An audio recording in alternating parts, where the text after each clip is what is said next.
നമുക്കിനി ക്യൂബോയിഡ് എന്താണെന്ന് നോക്കാം. ക്യൂബ് പഠിച്ച അതേ കാര്യം തന്നെയാണ് ക്യൂബോയിഡ്. കുറച്ചുകൂടി എളുപ്പമാണ് ക്യൂബോയിഡ് പഠിക്കാൻ. അതായത് ഒരു റെക്റ്റാങ്കിളിന്റെ 3D രൂപമാണെന്ത് ക്യൂബോയിഡ് എന്ന് പറഞ്ഞാൽ. അതായത് നമ്മളൊരു റെക്റ്റാങ്കിൾ വരച്ചു, സാധാ ഒരു 2D പ്ലെയിനിൽ നമ്മളൊരു റെക്റ്റാങ്കിൾ വരച്ചെന്നിരിക്കട്ടെ. ഇതല്ലേ റെക്റ്റാങ്കിൾ എന്ന് പറഞ്ഞാൽ. അതിനൊരു 3D പ്ലെയിൻ, ഇതിപ്പോൾ ഒരു എക്സും വൈയും ആയിരുന്നെങ്കിൽ അങ്ങനെ 3D വരയ്ക്കുമ്പോൾ നമ്മളിങ്ങനെ ചരിച്ച് വരയ്ക്കുന്നു ഒരു Z. അതിനകത്തേക്ക് ഈ ഒരു ക്യൂബിനെ അല്ല റെക്റ്റാങ്കിളിനെ കൊണ്ടുവരുന്നു. വേറൊരു റെക്റ്റാങ്കിൾ ഇവിടെ ഇങ്ങനെ വരച്ചാൽ മതി. നമുക്കെന്ത് കിട്ടും? ഒരു ക്യൂബോയിഡ് കിട്ടും. അതായത് ഒരു റെക്റ്റാങ്കിളിന്റെ 3D രൂപം. നമ്മൾ ഈ ഫിഗറിനെ തന്നെ അങ്ങനെ വരച്ചു കഴിഞ്ഞാൽ പെട്ടെന്ന് വരച്ചാൽ മനസ്സിലാവുമെന്ന് അറിയില്ല, എന്നാലും ഇങ്ങോട്ട് വരയ്ക്കാം. ഇങ്ങനെ വരച്ചു നോക്കാം.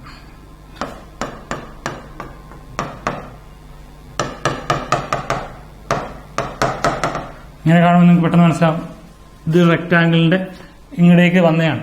3D രൂപമാണ് എന്ത് ക്യൂബോയിഡ് എന്ന് പറഞ്ഞാൽ. എങ്കിൽ ഇതിനും എന്തുണ്ട്? ഒരു ലെങ്ത് ഉണ്ട്, ഒരു ഹൈറ്റ് ഉണ്ട്, ഒരു വിഡ്ത്ത് ഉണ്ട് അല്ലെങ്കിൽ ബ്രെഡ്ത്ത് ഉണ്ട്. ലെങ്ത് ഉണ്ട്, ഹൈറ്റ് ഉണ്ട്, ബ്രെഡ്ത്ത് ഉണ്ട്. എങ്കിൽ ഏതൊരു ഈക്വൽ ഹൈറ്റ് മുകളിലേക്ക് പോകുന്നതിന്റെയും വോളിയം കണ്ടുപിടിക്കാനുള്ള ഇക്വേഷൻ എന്തായിരുന്നു? എളുപ്പവഴി എന്തായിരുന്നു? അതിന്റെ ബേസ് ഏരിയ ഇൻറ്റു ഹൈറ്റ് ചെയ്താൽ മതി. ഇതിന്റെ ബേസ് ഏരിയ എന്താ? ലെങ്ത് ഇൻറ്റു വിഡ്ത്ത് ചെയ്യുമ്പോൾ ബേസ് ഏരിയ കിട്ടും. ലെങ്തിനെയും വിഡ്ത്തിനെയും കൂടി ചെയ്യുമ്പോൾ നമുക്ക് എന്ത് കിട്ടും? ബേസ് ഏരിയ കിട്ടും. ആ ബേസ് ഏരിയനെ ഹൈറ്റ് കൊണ്ട് മൾട്ടിപ്പിൾ ചെയ്യുമ്പോൾ നമുക്ക് എന്ത് കിട്ടും? വോളിയം കിട്ടും. അതായത് length into breadth into height ചെയ്താൽ നമുക്ക് എന്ത് കിട്ടും? വോളിയം കിട്ടും. അതായത് വോളിയം ഓഫ് എ ക്യൂബോയിഡ് എന്ന് പറഞ്ഞാൽ എന്തായിരിക്കും? L into B into H ആയിരിക്കും. നമുക്കൊരു ക്യൂബ് ഷേപ്പ്, ഒരു ക്യൂബോയിഡ് ഷേപ്പിലൊരു ഫിഗർ ഉണ്ടെങ്കിൽ അതിന് ലെങ്ത് നമുക്ക് തന്നിട്ടുണ്ട്, ബ്രെഡ്ത്ത് തന്നിട്ടുണ്ട്, ഹൈറ്റ് തന്നിട്ടുണ്ടെങ്കിൽ അതിന്റെ മൾട്ടിപ്പിൾ പ്രൊഡക്റ്റ് ആയിരിക്കും നമ്മുടെ എന്ത് വോളിയം എന്ന് പറയുന്നത്. നമുക്കറിയാം അതല്ല. എങ്കിൽ അതിന്റെ സർഫസ് ഏരിയ എങ്ങനെ കണ്ടുപിടിക്കുന്നത് നോക്കാം. Surface area of A cuboid എന്ന് വെച്ചാൽ എന്തായിരിക്കും? നമുക്ക് നോക്കാം. നേരത്തെ നമ്മൾ പറഞ്ഞിരുന്നു നമുക്ക് തൊടാനും കാണാനും പറ്റുന്ന സർഫസിന്റെ ഏരിയയാണ് നമ്മൾ എന്ത് വിളിക്കുന്നത്? സർഫസ് ഏരിയ എന്ന് പറയുന്നത്. നമ്മൾ നോക്കുന്നു ഈ ഒരു ക്യൂബോയിഡിന് ഒരു ലെങ്ത് L ഉണ്ട്, ഒരു ബ്രെഡ്ത്ത് B ഉണ്ട്, ഡെപ്ത് എന്നാലും ബ്രെഡ്ത്ത് B ഉണ്ട്, ഒരു ഹൈറ്റ് H ഉണ്ട്. എങ്കിൽ ഇതിന്റെ സർഫസ് ഏരിയ കണ്ടുപിടിക്കണം. നമുക്ക് നോക്കാം. ഈ ഒരു ഗ്രീൻ കളറിലെ ലൈറ്റ് ഗ്രീൻ കളർ, അതിനെ നമ്മൾ എന്ത് വിളിക്കാം? ഒരു ഫ്രണ്ട് ഫേസ് അല്ലേ? ആ ഫ്രണ്ട് ഫേസിന്റെ ഏരിയ, ഈ ഒരു റെക്റ്റാങ്കിളിന്റെ ഏരിയ കണ്ടുപിടിക്കാൻ ലെങ്ത് ഇൻറ്റു ഹൈറ്റ് മൾട്ടിപ്പിൾ ചെയ്താൽ പോരെ? ഹൈറ്റ് H ഇല്ലേ? ലെങ്ത് ഇൻറ്റു ഹൈറ്റ് ചെയ്യുമ്പോൾ ഈ ഒരു ഏരിയ കിട്ടില്ലേ? അപ്പോൾ നമുക്ക് ഫ്രണ്ട് സൈസിന്റെ ഏരിയ നമുക്ക് എത്ര കിട്ടും? LH എന്ന് കിട്ടും. നിങ്ങൾക്ക് മനസ്സിലാക്കാൻ വേണ്ടി ഇതേ സെയിം റെക്റ്റാങ്കിൾ ബാക്ക് സൈഡിലും ഇല്ലേ? ഏതാണ്ട് ഈ ഒരു ബാക്ക് സൈഡിൽ ഈ ഒരു റെക്റ്റാങ്കിൾ അതിന്റെ area length L height H അല്ലേ? അതിന് നമുക്ക് ഏരിയ എത്ര കിട്ടും? LH എന്ന് കിട്ടും. ഇനി വീണ്ടും ഈ ഒരു blue side, right side blue side ഇല്ലേ? ഈ ഒരു ബ്ലൂ സൈഡിന്റെ ഏരിയ എന്ന് വെച്ചാൽ ഈ breadth B into height H ചെയ്താൽ ഈ ഒരു റെക്റ്റാങ്കിൾ ഏരിയ ഇടില്ലേ? B into H. അപ്പൊ നമുക്ക് എന്ത് കിട്ടും? ഒരു BH കിട്ടും. ഇതേ കാര്യം തന്നെ ഈ ലെഫ്റ്റ് സൈഡിലും ഇല്ലേ? ഇവിടെ ഇല്ലേ? ഒരു BH. ഓക്കെ, ഒരു ബ്രെഡ്ത്ത് B ഉണ്ട്, ഹൈറ്റ് H ഉണ്ട്. അവിടെ നമുക്ക് എന്ത് കിട്ടും? ഒരു BH കിട്ടും. ഇനി നമുക്ക് ടോപ്പ് പോർഷൻ നോക്കാം. ഈ ഒരു യെല്ലോ പോർഷൻ കണ്ടോ? ഈ ഒരു യെല്ലോ പോർഷന്റെ ഏരിയ കണ്ടുപിടിക്കണം. അതിന്റെ ലെങ്ത് ഇവിടെ എത്രയുണ്ട്? L അറിയാം, ബ്രെഡ്ത്ത് ഇവിടെ എത്രയുണ്ട്? B അറിയാം. ഈ L ഇൻറ്റു B ചെയ്താൽ നമുക്ക് ഈ top portion yellow portion answer കിട്ടത്തില്ലേ? എത്ര കിട്ടും? L ഇൻറ്റു B എന്ന് കിട്ടും. പ്ലസ് അതേ കാര്യം തന്നെയല്ലേ ഈ ബോട്ടത്തിലുള്ള ഈ ഒരു പോർഷൻ നോക്കിയേ. ലെങ്ത് L എന്നറിയാം, ബ്രെഡ്ത്ത് B എന്നറിയാം. ഈ ഒരു റെക്റ്റാങ്കിൾ ഏരിയ നമുക്ക് കിട്ടത്തില്ലേ? LB ആയിട്ട്. എങ്കിൽ ഇതിന്റെ എല്ലാം കൂടി ഈ 6 ഫേസിന്റെയും കൂടി സം ആയിരിക്കും നമ്മുടെ എന്ത് ടോട്ടൽ സർഫസ് ഏരിയ എന്ന് പറയുന്നത്. എങ്കിൽ ടോട്ടൽ സർഫസ് ഏരിയ എത്ര കിട്ടും? LH plus LH 2 into LH plus 2LH plus 2BH plus 2LB. അതായത് 2 into LH plus BH plus LB. ഇതായിരിക്കും എന്ത് ഒരു ക്യൂബോയിഡിന്റെ സർഫസ് ഏരിയ എന്ന് പറയാം. എന്തായിരിക്കും? 2 into LB plus BH plus LH, 2 into LH plus BH plus LB. ഇതായിരിക്കും എന്ത് surface area of A cuboid. അതായത് അതിന് ഓരോ സൈഡിന്റെയും സം എടുത്താൽ മതി, ഏരിയ എടുത്ത് സം ചെയ്താൽ മതി. ഇത്രയേ ഉള്ളൂ. നമുക്ക് അറിയാവുന്ന കാര്യങ്ങളൊക്കെ തന്നെയാണ്. അപ്പോൾ നമ്മൾ ഏകദേശം ക്യൂബും ക്യൂബോയിഡും പഠിച്ചു. ഇനി അടുത്ത നമുക്ക് കർവ്ഡ് ഷേപ്പിലുള്ള ഫിഗർ, 3D ഫിഗർ എന്താണെന്ന് നോക്കാം. കർവ്ഡ് ഷേപ്പിൽ ഏതാണുള്ള? ആദ്യം കോണല്ലേ? അപ്പോൾ ഒരു കോണിന്റെ വോളിയം എങ്ങനെ കണ്ടുപിടിക്കാം? അതിന്റെ സർക്കംഫറൻസ് എന്താ, ടോട്ടൽ സർഫസ് ഏരിയ എത്ര എന്നൊക്കെ കണ്ടുപിടിക്കാൻ പറ്റും നോക്കാം. അതായത് ഒരു കോണിന്റെ വോളിയം എന്ന് പറഞ്ഞാൽ വോളിയം ഓഫ് എ കോൺ കാണാൻ പിടിച്ചേക്കുക. എത്ര കിട്ടും? 1/3 πr²h ആണ്. ഇതെങ്ങനെ കിട്ടുന്നുള്ള കാര്യമൊക്കെ ഞാൻ പറഞ്ഞു തരാം. അതായത് കോൺ ഷേപ്പ്, കോൺ എന്ന് വെച്ചാൽ നമ്മളിലെ കോൺ ഐസ്ക്രീം, മറ്റേ കോൺ തൊപ്പി എന്നൊക്കെ പറഞ്ഞ സാധനമില്ലേ? അതിന്റെ താഴെ വശം എന്തായിരിക്കും? ഒരു സർക്കുലർ ഷേപ്പ് ആയിരിക്കും. അതിന് മുകളിലേക്ക് വരുമ്പോൾ ഒരു നാരോ പോയിന്റിലേക്ക് ഈ സർക്കിളിനെ ഇങ്ങനെ മുകളിലേക്ക് കൊണ്ടുപോയാൽ കിട്ടുന്ന ഫിഗറാണെന്ത് ഈ കോൺ എന്ന് പറഞ്ഞാൽ. അതൊരു 3D ഫിഗറാണ്. അതിനൊരു ഹൈറ്റ് ഉണ്ടാവും എച്ച്, ഒരു സ്ലാൻഡ് ഹൈറ്റ് ഉണ്ടാവും എല്ല്, ഈ ചരിഞ്ഞ ഹൈറ്റ് ഉണ്ടല്ലോ അതാണ് എല്ല്, പിന്നെ ഇതിന്റെ റേഡിയസ് ഉണ്ടാവും 6. ഇങ്ങനെയുള്ള ഷേപ്പിലുള്ള ഈ ഒരു ഫിഗറിന്റെ വോളിയം എന്ന് പറഞ്ഞാൽ എന്തായിരിക്കും? 1/3 പൈ ആർ സ്ക്വയർ എച്ച് ആയിരിക്കും. ആ കാണാൻ പിടിച്ചേക്ക് വോളിയം ഓഫ് എ കോൺ എത്രയായിരിക്കും?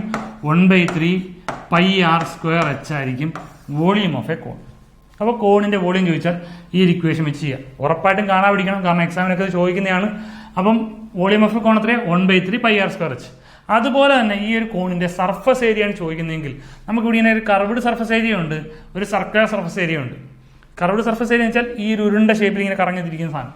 അതൊക്കെ കണ്ടുപിടിക്കുന്ന കാര്യങ്ങൾ സാറിന് ക്ലാസ്സിൽ പറഞ്ഞു കൊടുക്കാറുണ്ട്.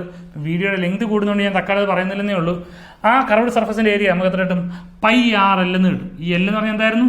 ഈ സ്ലാൻഡ് ഹൈറ്റ് ആണ് എല്ല്.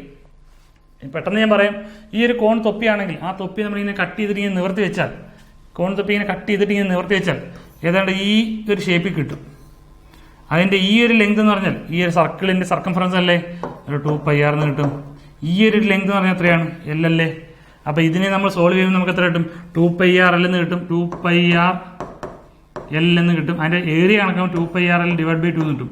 ഈ 2 ഉം 2 ക്യാൻസൽ ചെയ്യപ്പെട്ട് πr എന്ന് കിട്ടും. ആ πrലാണ് ഈ കർവ്ഡ് സർഫസ് ഏരിയ πr എന്ന് പറഞ്ഞ് കിട്ടുന്നത്. ഏരിയ കണ്ടുപിടിക്കുന്ന ഒരു മെത്തേഡൊക്കെ ഉണ്ട്, അത് ഞാൻ പറഞ്ഞു തരാം പിന്നീട്. അപ്പം ഈ ഒരു കർവ്ഡ് സർഫസ് ഏരിയയുടെ കർവ്ഡ് വാല്യൂവിന്റെ സർഫസിന്റെ ഏരിയ നമുക്ക് എത്ര കിട്ടി? πr എൽ എന്ന് കിട്ടി. അതുപോലെ തന്നെ നമുക്ക് ഇതിനകത്ത് വേറൊരു ഏരിയ കൂടി ഉണ്ട്. ഇതിന്റെ ബോട്ടം നോക്കി, ബോട്ടം ഒരു സർക്കുലർ ഷേപ്പിലല്ലേ ഇരിക്കുന്നത്, അടിയിൽ ഒരു സർക്കുലർ ഷേപ്പിലല്ലേ ഇരിക്കുന്നത്. ഈ ഒരു സർക്കിളിന്റെ ഏരിയ കണ്ടുപിടിക്കണ്ടേ? ആ സർക്കിളിന്റെ റേഡിയസ് ഇവിടെ എത്രയാ? 6 അല്ലേ.